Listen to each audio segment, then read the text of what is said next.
June hurriedly got ready for work. It was early morning, but she felt neither tired nor sleepy. She quickly made her husband sandwiches, wrapped them in foil, and put them on the table. Harold worked in a car service, and they didn't provide lunches, and he had to take something with him every time. June herself worked as a cook in the canteen. Her workplace was far from home, and she got up 2 hours earlier than her husband, so the early wakes didn't bother her. It was drizzling rain outside, and June pulled down the umbrella that lay on the top shelf in the hallway. The umbrella slipped out of her hands and fell to the floor. June froze, then peeked into the bathroom. Thankfully, her husband wasn't awake. June smiled, thinking of what a klutz she was, and carefully slipped out the door. Sitting in the bus, the woman looked at the waking city and thought about her life. She was almost 30. She was happily married, and only one thing saddened her. She and her husband had no children. She wished so much to have a baby, and it did not matter whether it was a boy or a girl. During the 4 years of marriage, June had consulted many doctors, but they only threw up their hands and said that everything was fine with her. The bus came to the necessary stop, and the woman interrupted her sad thoughts and went out into the streets. She had only to go through the park, behind which the canteen was located. Taking a few steps down the alley, June stopped in bewilderment. A little girl was sitting on a wet bench, crying. She was wearing a thin jacket. She was shivering from the cold. Her wet hair stuck to her face, and tears flowed down her cheeks, mixed with raindrops. June approached the child and cautiously asked, "Hi, why are you sitting here alone?" "My mum kicked me out," the girl sobbed. "What do you mean she kicked you out?" wondered June. It didn't seem plausible to her. Surely nobody could throw their own child out in the rain. "She was asleep and I wanted to eat. I woke her up, and that was it. My mother screamed and threw me out. I slept under the stairs first, and then I came here." "And what's your name?" "Kayla," answered the girl. "What am I supposed to do with you, Kayla?" June thought, then glanced at her watch. "All right, let's go. Where do you live? Is it far from here?" "No, it's not far." The girl waved her hand vaguely. They went in the direction Kayla had pointed, and in 5 minutes they were standing in front of the apartment. June pressed the doorbell, but no one came to open the door for a long time. But at last the door was opened by a sleepy woman in a dirty, stretched-out robe. Her long, unwashed, unbrushed hair was framing her wrinkled, swollen face. She looked at June with surprise, then turned a blank stare at Kayla, and without understanding anything, stepped aside, inviting June in. June crossed the threshold in silence. There was an unimaginable smell in the apartment that immediately made June feel nauseous. There were rags and bottles on the dirty floor, and a layer of dust on the sideboard indicated that no one had cleaned the place in a long time. Confused, June looked around and noticed a picture on the sideboard. To her great surprise, she realized she had seen it before. The same picture had been in her husband's photo album, only it had been cropped unevenly, and only her husband was in the remaining fragment. But on this photo there was a young, beautiful woman standing next to Harold, and June hardly recognized the owner of the apartment in her. June turned around and looked puzzled at this unkempt woman, who was looking at her questioningly. June remembered why she was here and pulled herself together. "Your daughter sits in the park and cries, sleeps under the stairs in the entryway, and you do not care? Aren't you ashamed? How is it possible to act like this with a little child?" "Don't tell me what to do. Go bring up your own kids and stay out of mine." The woman turned abruptly to her daughter. "Where have you been, you little brat? I'll show you how to disgrace your mother." The girl briskly scurried into the next room and closed the door behind her. Her mother came up and started pounding on it with her fist, shouting curses and swearing. June realized that there was nothing more for her to do here, so she turned around and left. All day she was tormented by thoughts of the girl, of the picture, and of that unkempt woman who evidently had something in common with her husband. In the evening, June, holding out the cropped photo to Harold, asked who was next to him. "I have told you once about Goldie. Well, she and I had been dating for a long time, and we were going to get married, but she met someone else and left me. A few days before we broke up, she found out she was pregnant, but she got rid of the pregnancy because of another man, despite all my persuasion. I left town to get over her. Then I met you, and we moved here together. As you can see, I have nothing to hide. But why do you ask?" "You know, a strange thing happened to me today," June answered, and told her husband about the girl and her mother. Harold listened carefully to his wife, then asked how old the girl was. June answered, and he thought, yes, she could be his daughter. June told Harold exactly where the girl and her mother were living and went to bed. She felt tired, broken down, and also had a bad headache. She hardly fell asleep, and when she awoke at 2:30 in the morning, she noticed that the light in the kitchen was on. Silently, she went over and peeked through the ajar door. Harold was sitting at the table, thinking about something. The next day, Harold rang the doorbell of his former lover. The door was opened by Kayla. The little girl stood looking at the strange man, who was smiling at her for some reason. "Hello, are you Kayla? Where's your mother?" The girl turned and ran to the back of the apartment. "Mum, there's someone here to see you." The swollen face of a woman looked out of the room. Harold looked and hardly recognized Goldie, the woman he had once loved so much. "You? What do you want? Why did you come? Nobody called you here," she said with anger and surprise at the same time. Harold went into the apartment without waiting for an invitation, hardly breathing in the stinking air of these walls. "Goldie, I need to know the truth.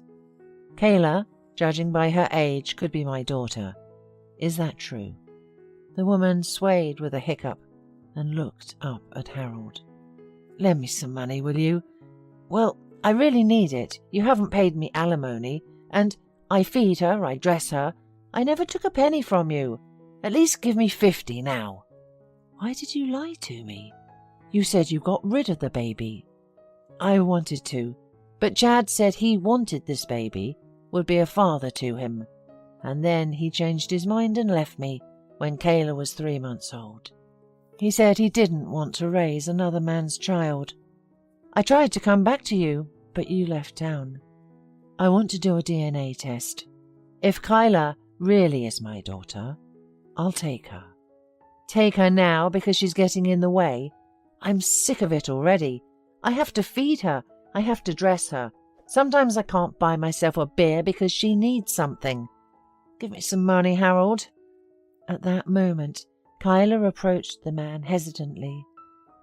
Are you my daddy?" The girl looked at him without blinking. "Yes, Kyla, I'm probably your daddy. I want to take you with me. Are you okay with that?" The girl looked fearfully toward her mother and asked quietly, "I agree, as long as you don't fight." Harold sighed heavily and said in a changed voice, "No, Kyla, I swear I have never hit a child or a woman." The girl smiled. Harold stroked her wavy head and went out. He had to think about everything and come up with a plan of further action. Already on the stairs, Goldie caught up with him. "Harold, maybe have some more money? Can I borrow a little?" Harold held out some more bills. Goldie's eyes lit up with anticipation, and a nasty smile spread across her face. Harold could not stand it and went back to the apartment. Kayla was still standing in the middle of the hallway with a sadness in her eyes. "Get dressed. Come with me now," Harold said, and only one thought rattled in his head. "That's my daughter. I have no right to leave her here, even for a minute longer." Half an hour later, Kayla crossed the threshold of Harold's apartment. She immediately recognized the woman who had recently taken her home, and June stood looking at her, not believing it was all true. When the bathed and fed Kayla was playing in the room with the cat, June asked her husband, "Do you seriously believe you did the right thing? You don't know anything about her." "I'll find out soon enough. Of course I did the right thing. You saw her living there with Goldie. It's unbearable." June turned and went into the kitchen. She sat there crying, not even trying to contain her emotions. Well, why is this happening to her? She really wanted children, but she couldn't have them. But she would have cherished her baby like the apple of her eye. Now they have Kyla. How is she going to treat her? What if she could not treat her properly like a mother? A wave of burning resentment against her husband, against Goldie, against life came over June. At that time, she felt someone stroking her head. June thought it was her husband, but when she looked up, she saw Kyla. "Is something hurting you? Or are you bumped into something?" "I cry a lot when I bump too. Do you want me to tell you a good fairy tale? I know a good one." June sobbed and held the girl close to her. A year passed. Harold did the DNA test, but only to have less trouble with the adoption. The couple decided right away that in any case, regardless of the result, Kayla would stay with them and they would fight for her. June sincerely loved her adopted daughter. They gave each other all of their unspent love and tenderness. Every day, Harold became more and more accustomed to the status of a father and that Kyla was his real daughter. And soon the unexpected happened. Since the morning, June felt bad. She even wanted to stay home, but eventually she went to work. After working for a few hours, the woman felt very faint. And then she abruptly collapsed in the arms of her colleagues, who ran up. The faint was long-lasting, and when June woke up, she realized she was in the hospital. "What's the matter with me, doctor?" June had never fainted before, and the sudden malaise seriously frightened her. "We've done some tests. The picture will be clear very soon, but meanwhile you'll have to stay with us. Your relatives will be here soon. They've been informed, don't worry." Soon after the doctor left, Harold and Kayla entered the room. The girl immediately rushed to June and bombarded her with questions about what was wrong with her. "Nothing. Kayla, it's all right. I just need to rest." At this time, the doctor returned. "Well, why didn't you tell me you were pregnant? You shouldn't joke with your health like that. The diagnosis is simple. You're pregnant, and there are no other problems in your body. So, there is absolutely no reason to stay here." June sat up abruptly on the bed. "What? What did you say, doctor? Am I pregnant? Harold, what is he saying?"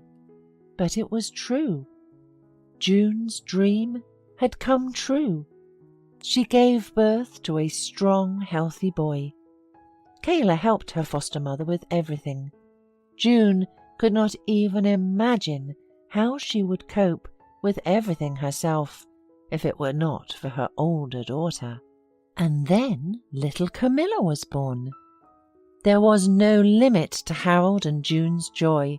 Now their family was big, friendly, and happy, and June was sure that this happiness had come to her house by one day, along with the poor little girl with the kind big soul. Hola, suscríbete a Historias Vitales para no perderte nuevas historias. Mi esposa había estado trabajando en su proyecto especial durante 4 meses ahora. No era su proyecto personal, pero ella era la persona principal y responsable de su éxito. El proyecto estaba diseñado para salvar a su empresa, Bixler Enterprises. Los últimos 4 meses habían sido difíciles porque se vio obligada a trabajar duro. Era importante tanto para ella como para la empresa. Había una buena posibilidad de que Bixler Enterprises quebrara si el proyecto no se completaba.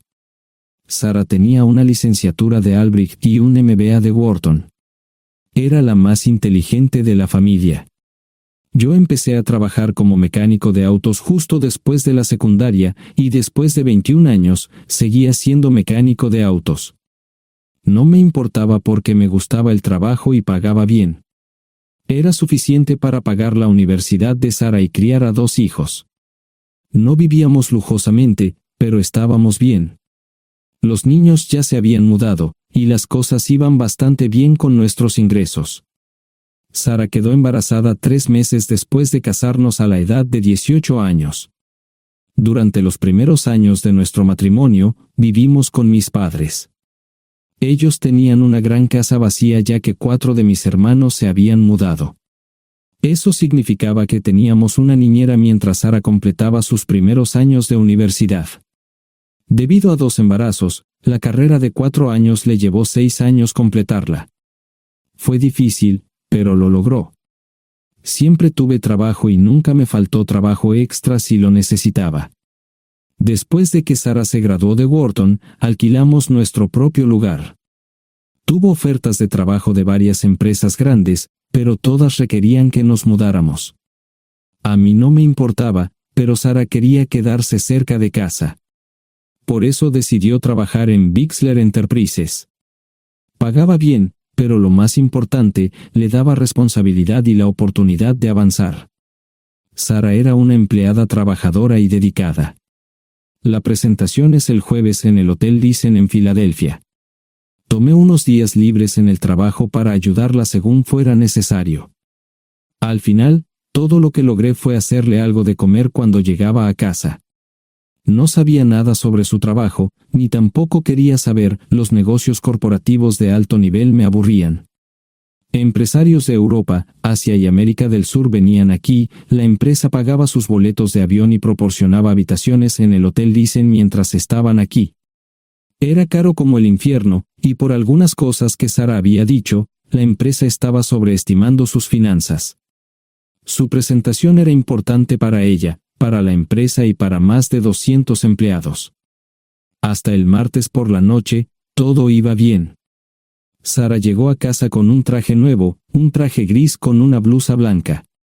Desplegó todo lo que necesitaba en la cama de la habitación de invitados. Cuando se trataba de la limpieza de la casa, ella era normal, pero cuando se trataba del trabajo, era meticulosa. No entendía por qué necesitaba sacar su ropa interior de lujo, pero no dije nada. Además de su traje para la presentación, tenía varios vestidos de cóctel lindos para eventos sociales antes y después del evento. Siempre había evitado tales eventos, pero me sentía obligado a ir con ella si ella quería que lo hiciera. Me agradeció la oferta, pero dijo que no era necesario. Todos los materiales y equipos que necesitaba estaban guardados ordenadamente en el maletero de su Volvo. Antes de salir del trabajo, ella misma conducía el coche para asegurarse de que todo estuviera en perfectas condiciones. Tenía todo el día miércoles para prepararse y toda la noche del miércoles para socializar con sus invitados. Sara era tan buena en lo que hacía que sentía que habría sido mejor si simplemente me hubiera mantenido alejado de ella. Finalmente, había terminado. Lo había revisado y vuelto a revisar todo. Todo lo que necesitaba ahora era una ducha caliente y una buena noche de sueño. Supongo que mi error fue que empecé a revisar sus cosas después de que Sara comenzara a ducharse. Pensé que estaba ayudando, pero resultó ser lo contrario. Estaba moviendo cosas en la cama cuando un pequeño sobre blanco cayó del bolsillo lateral de su bolso de maquillaje. Una carta de una farmacia, pero no del tipo que solemos usar. Dentro había 10 pastillas. No tenía idea de qué era, Pren, y las instrucciones eran confusas. Si es necesario, tomar una pastilla y luego una segunda pastilla 12 horas después. Pensé que podría ser algo que ella había conseguido para la ansiedad o los nervios, pero las instrucciones no tenían sentido. La receta estaba escrita a su nombre el lunes. Volví a poner el sobre en su lugar mientras ella terminaba de ducharse. Decidí que quería saber más sobre Pren antes de contarle sobre ello. Por supuesto, si lo mencionaba, significaría que estaba revisando sus cosas. Odio los dilemas. Mientras Sara se preparaba para dormir, fui a nuestro ordenador doméstico y busqué. 10 minutos después, me uní a mi esposa bajo las sábanas. Pasé toda la noche despierto, preguntándome por qué mi esposa había recogido una receta para la píldora del día después, especialmente después de que me hicieran una vasectomía hace 10 años. A la mañana siguiente, me levanté temprano, pero no estaba descansado. Di un largo paseo, esperando que despejara mi mente. Me dirigí hacia casa con reticencia, temiendo lo que podría hacer o decir cuando llegara allí. Mi hijo Joe se unió a la Marina después de la escuela secundaria y estaba en su primer año en San Diego. Nuestra hija Gloria se casó con su amor de la infancia el año pasado y acababa de mudarse a Dallas. Eso dejaba solo a Sara y a mí. Echaba de menos a los niños, pero esperaba envejecer con mi esposa. Ella era la única mujer que me había interesado, y ahora todo estaba. Si Sara estaba teniendo una aventura, lo ocultaba bien. Por supuesto, nunca la vigilé. Nunca miré sus correos electrónicos o llamadas telefónicas. No tenía razones para hacerlo. No tenía forma de saber qué estaba haciendo en el trabajo o después del trabajo. Confiaba en ella completamente. Ion, ¿dónde demonios has estado? ¿Quieres huevos o algo? No, solo café. No me sentía con muchas ganas de hablar. ¿Qué pasa, cariño? Solo son 3 días. Puedes venir si quieres, pero te aburrirás como una ostra. No, realmente no quiero ir, pero odio dejarte sola. Me preocupo cuando no estás aquí. Es muy dulce, querido, pero estará bien. No voy a salir del hotel en todo este tiempo. Pasaré la mayor parte del día asegurándome de que la sala de conferencias esté lista, y esta noche tendré una agradable charla con nuestros posibles clientes. Mañana, probablemente ni siquiera tendré la oportunidad de ir al baño. Llegaré a casa lo más temprano posible el viernes. Te prometo un gran fin de semana si sabes a lo que me refiero. Todo eso suena bien, pero no puedes culparme por preocuparme. Soy un mecánico de autos, y tengo una esposa hermosa y exitosa. A veces tengo la sensación de que estás menos interesada en mejorar nuestra situación familiar que en avanzar en tu carrera. Detente, maldita sea, Ion. Siempre he respetado lo que haces para ganarte la vida y nunca he insinuado lo contrario. Criaste a 2 grandes niños y me pusiste a través de la universidad. Eres un gran esposo, un gran padre y un buen proveedor, y nunca olvides eso. Terminé mi café mientras ella recogía la mesa. ¿Quieres que te llame? No, no es una buena idea. Tendré el móvil apagado, y voy a apagar el teléfono de la habitación por la noche para poder dormir. Te llamaré siempre que pueda. La ayudé a cargar el coche, era tan meticulosa con eso como con todo lo demás. Trabajando, le llevaría 3 horas llegar al Hotel Dicen. Me quedé en el porche y la vi marcharse. No me molesté en preguntarle por las pastillas. Pasé el resto de la mañana en el porche. No recuerdo haberme preocupado tanto como ahora. Me sentía pequeño e insignificante. Me sentía fuera de mi liga. Era un tipo de pueblo con un trabajo mediocre y una esposa exitosa. Era una combinación equivocada. Debería haberlo notado antes. Me sentía estúpido. El mejor traje que tenía era una chaqueta azul y un par de pantalones. Al menos tenía algunas corbatas, aunque tenían 10 años de antigüedad. Acababa de terminar de vestirme cuando sonó el teléfono fijo. Oye, cariño, solo quería avisarte de que llegué bien. ¿Tuviste un buen viaje? Supongo que el tráfico no estaba demasiado denso. Estuvo bien. Te llamaré esta noche. Ahora tengo que irme. Estoy en la habitación 714, Sara. Puedo estar en casa de mis padres o en la de mis hermanos esta noche si quieres llamarme a mi móvil. De acuerdo. Suena el teléfono móvil. Te quiero, tengo que irme. Me tomé mi tiempo para llegar a Filadelfia. No fui directo al Lysen, primero me detuve y compré un filete con queso. Prometía hacer una larga noche. No estaba seguro de qué iba a hacer. Estacioné en el garaje del hotel y simplemente esperé. Tarde o temprano, tenía que entrar en el hotel. Simplemente no podía decidir cuándo hacerlo. El sonido de mi teléfono celular me ayudó a tomar mi decisión. Ion, solo quería avisarte de que todo se ha arreglado. Ahora voy a bajar para encontrarme con algunas personas y cenar. No olvidaste nada, ¿verdad? No, todo está bien. Tengo todo en mi habitación para mañana. ¿Necesitas algo? No, Ion, relájate. Voy a apagar mi teléfono. Te llamaré mañana por la mañana. ¿De acuerdo? Ríe, diviértete. No es divertido, Ion, es trabajo. No parecía estar demasiado fuera de lugar. El vestíbulo, el restaurante y las salas de conferencias estaban llenos de gente, así que pude pasar desapercibido. Había un folleto pequeño y bonito que mostraba el diseño de todas las habitaciones del hotel.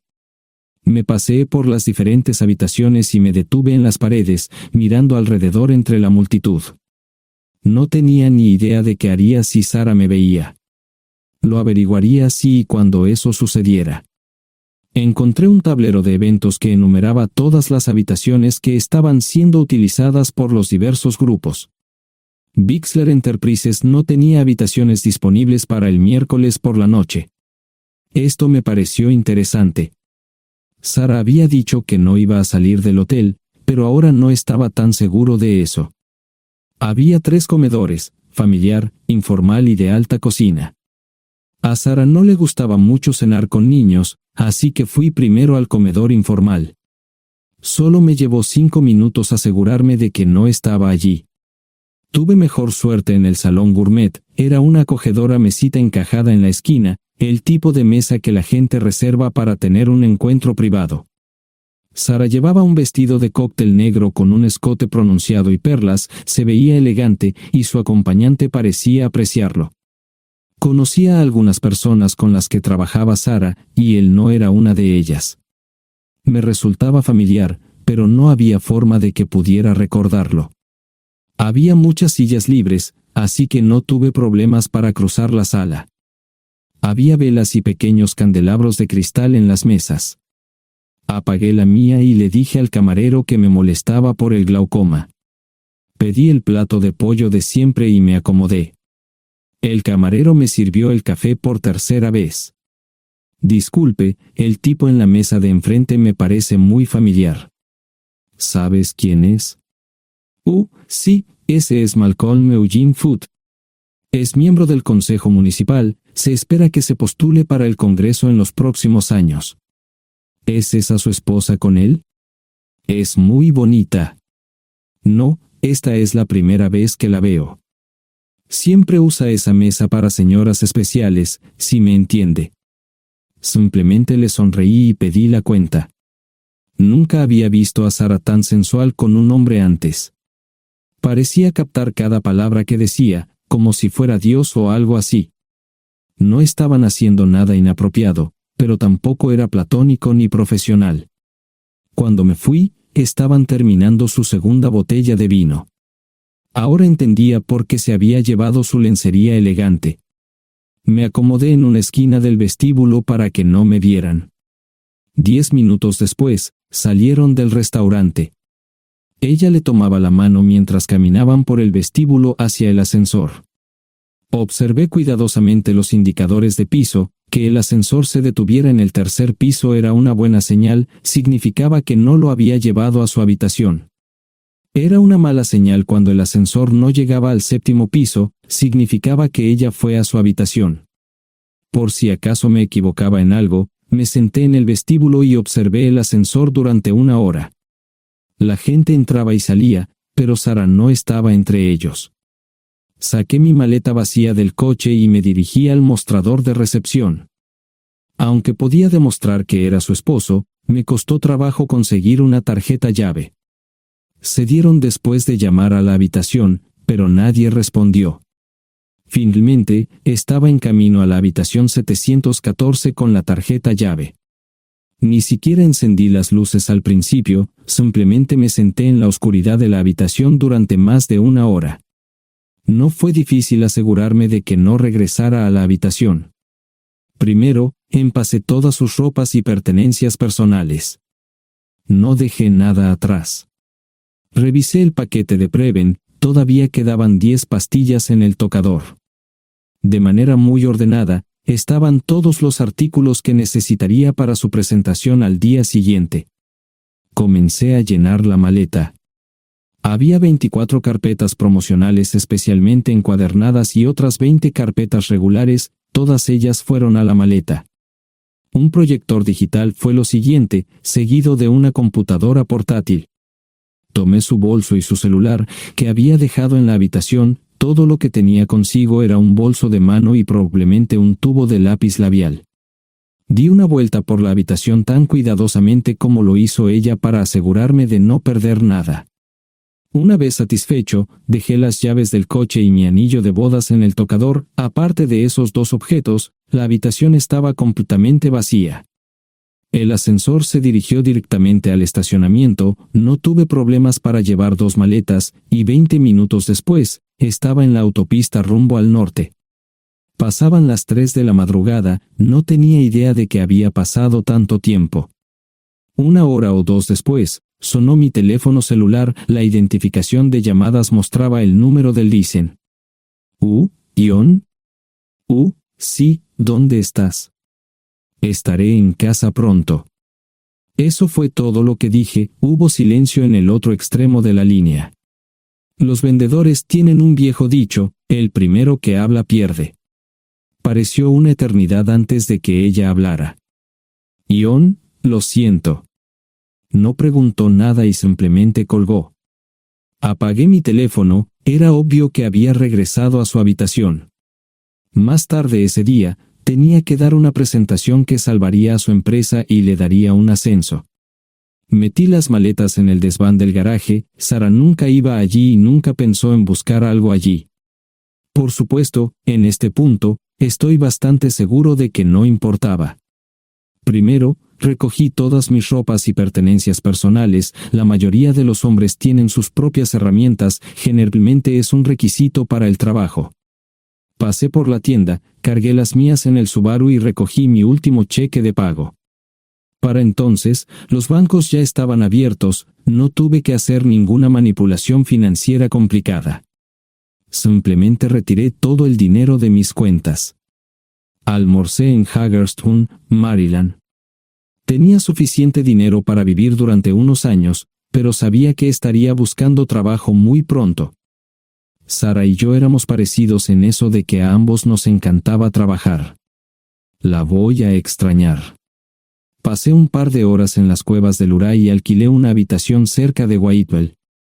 No tenía idea de qué iba a hacer. Era sábado, y me encontré sentado en el acuario de Chattanooga, observando la naturaleza que nunca había visto antes.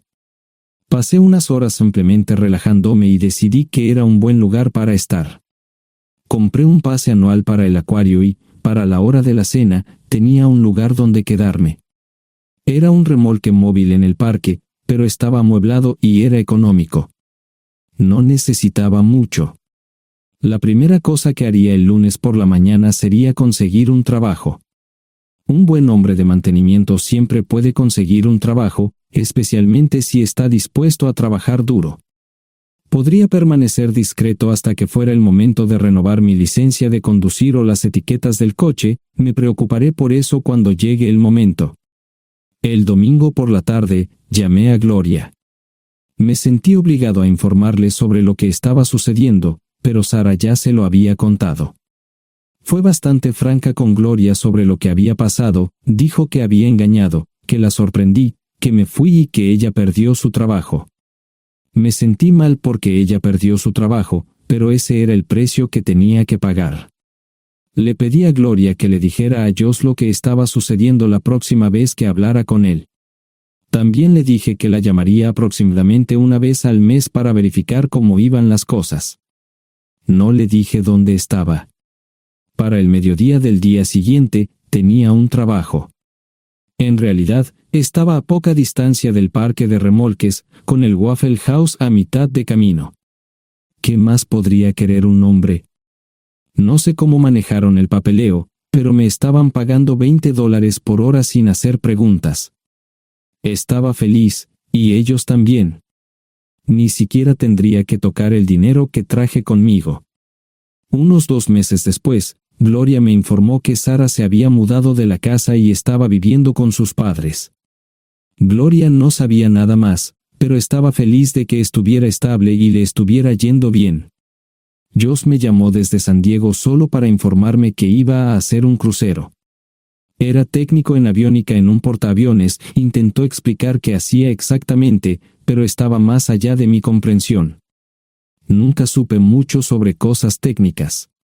Ambos tuvieron cuidado de no decir nada malo sobre su madre, aprecié eso.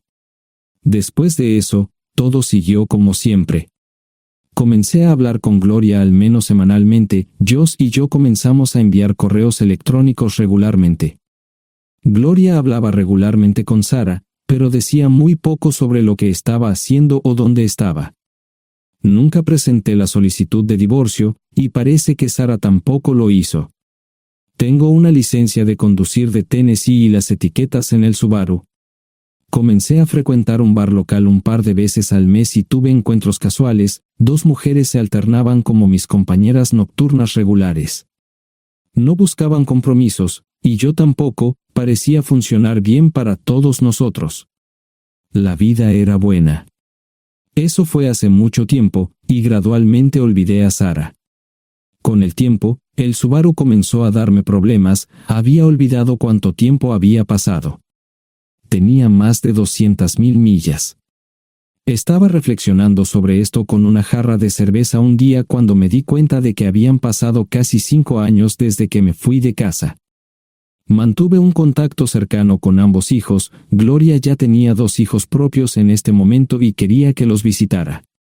Josh casi se casó con una mujer tailandesa, pero en el último momento, se negó. Por lo general, trabajaba 6 días a la semana y usaba el domingo para recuperarme del sábado por la noche, no había ninguna buena razón para que alguien llamara a la puerta de mi remolque a las 6 de la mañana de un viernes. Su grosería fue recompensada por un hombre medio desnudo abriendo la puerta, los calzoncillos del día son repugnantes, y la dama en la puerta, juzgando por la expresión en su rostro, estuvo de acuerdo conmigo.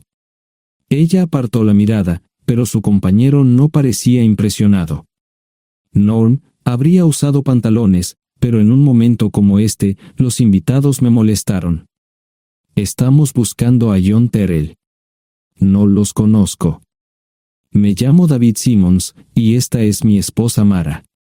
Tenemos un problema y esperamos que nos puedas ayudar. Lo siento mucho, no trabajo a altas horas de la noche. Si necesitan algo relacionado con su auto, tendrán que ir a la tienda. Esto provocó varias miradas en blanco y finalmente una respuesta.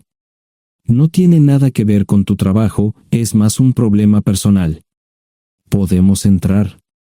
El interior del remolque lucía desordenado, rara vez tenía invitados, así que rara vez lo limpiaba.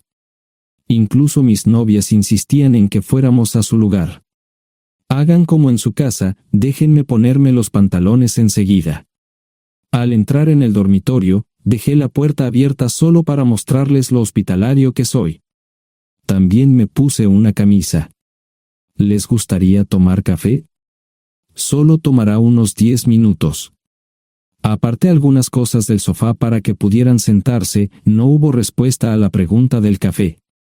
Tenemos una hija adoptiva de 4 años y otra de 2 que necesita un trasplante de médula ósea, y esperamos que nos puedas ayudar. Estamos dispuestos a pagarte si es necesario. ¿Con mi médula ósea? No, queremos usarla y estamos dispuestos a compensarte por cualquier inconveniente. Creo que quieren comprarla. Estaba actuando como un listillo, y de repente me di cuenta de ello. Estas personas eran serias, tenían un problema real y estaban buscando ayuda. Lo siento mucho, no quise interrumpir. Por favor, continúen. Nuestra mejor oportunidad de encontrar un donante es un familiar cercano. Eres nuestra mejor esperanza. Mira esto. No quiero ser un grosero, pero creo que se equivocaron de persona. ¿Cuándo nació su hija? Cumplirá 5 años en julio. Marche Simons habló por primera vez, y sonó sincera. Odio ser el portador de malas noticias, pero me hice una vasectomía hace 15 años. No hay forma de que pueda ser su padre. ¿Por qué tu nombre estaba en el certificado de nacimiento? No puedo responder eso, tal vez deberían preguntarle a su madre. Esa afirmación fue recibida con silencio. Sentí pena por estas personas, pero no sabía cómo ayudarles. ¿Cuál es el nombre de la madre? Sarah Lise Terrell. No encontraba las palabras. Tal vez no debería haber tomado esas malditas pastillas de ella, por supuesto, entonces esas personas no tendrían una hija en absoluto. Todo lo que pensaba que había superado el dolor, y aquí está de nuevo, viejos recuerdos de mi esposa teniendo relaciones sexuales con ese maldito político de Filadelfia.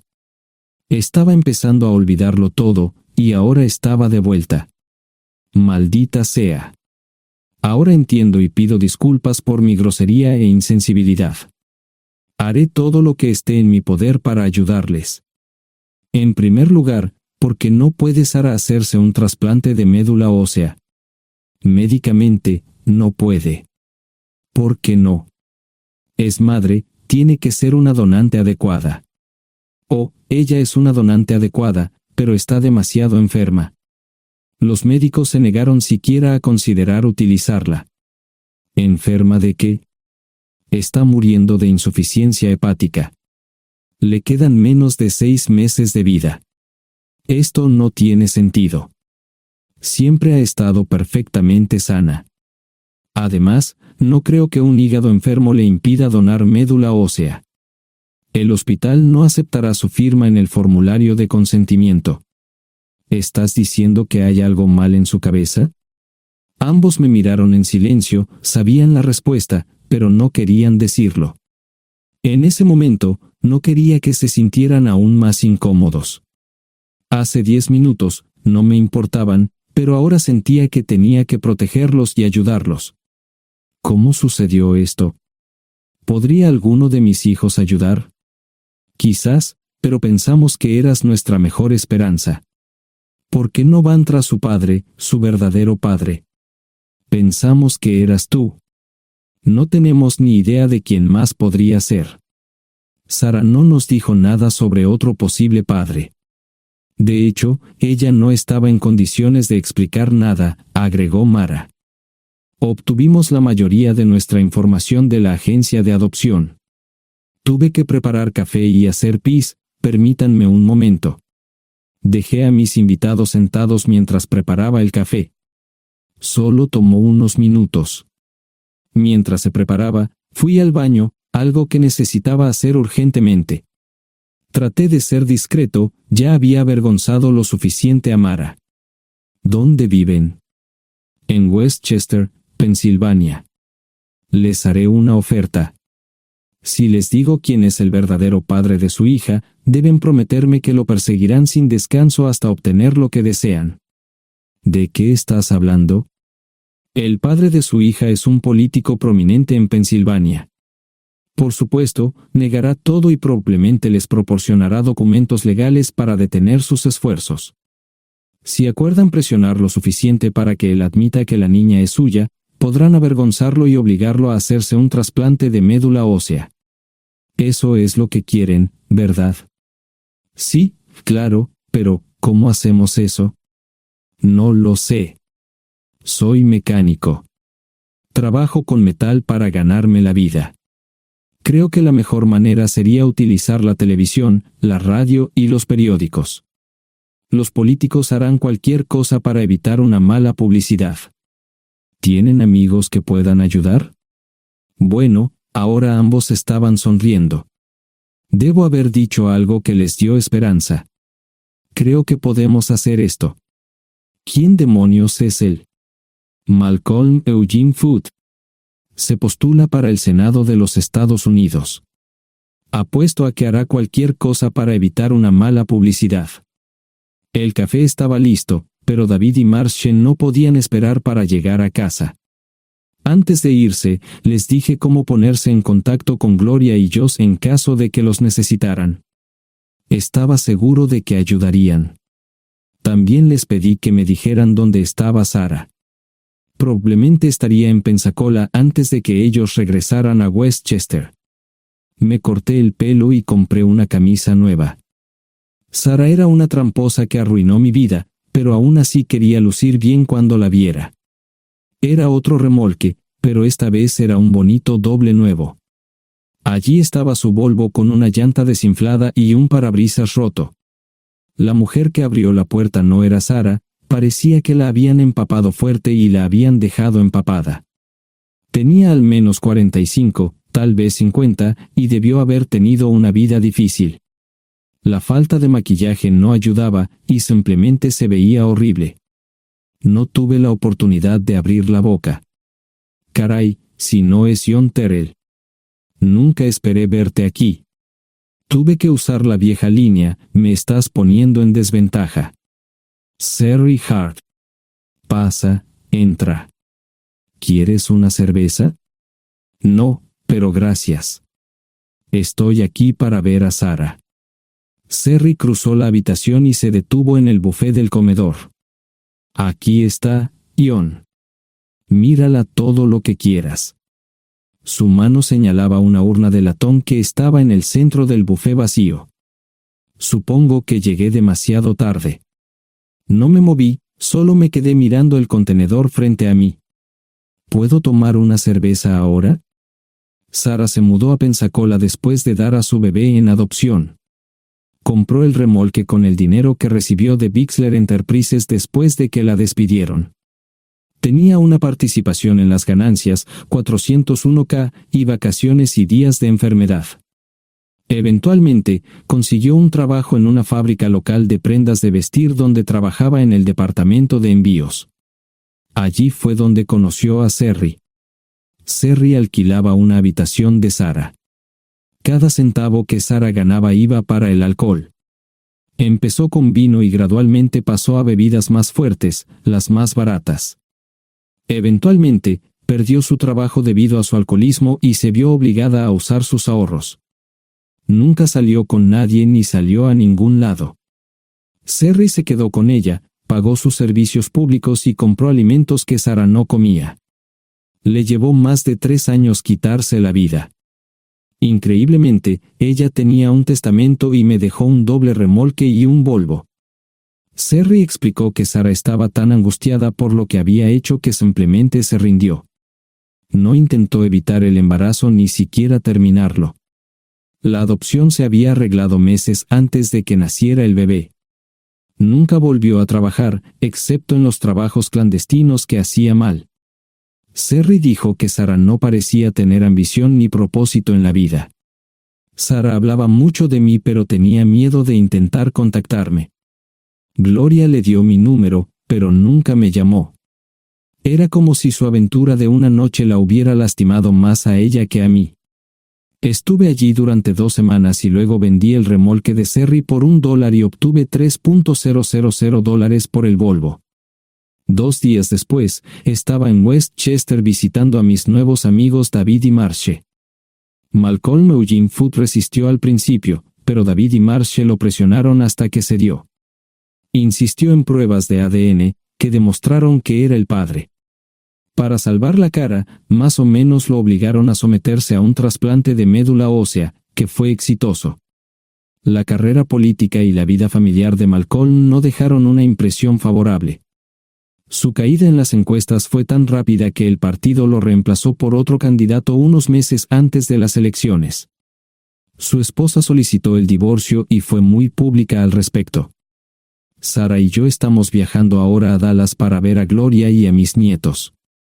No sé cuánto tiempo mantendré a Sara conmigo, probablemente hasta que tenga a alguien.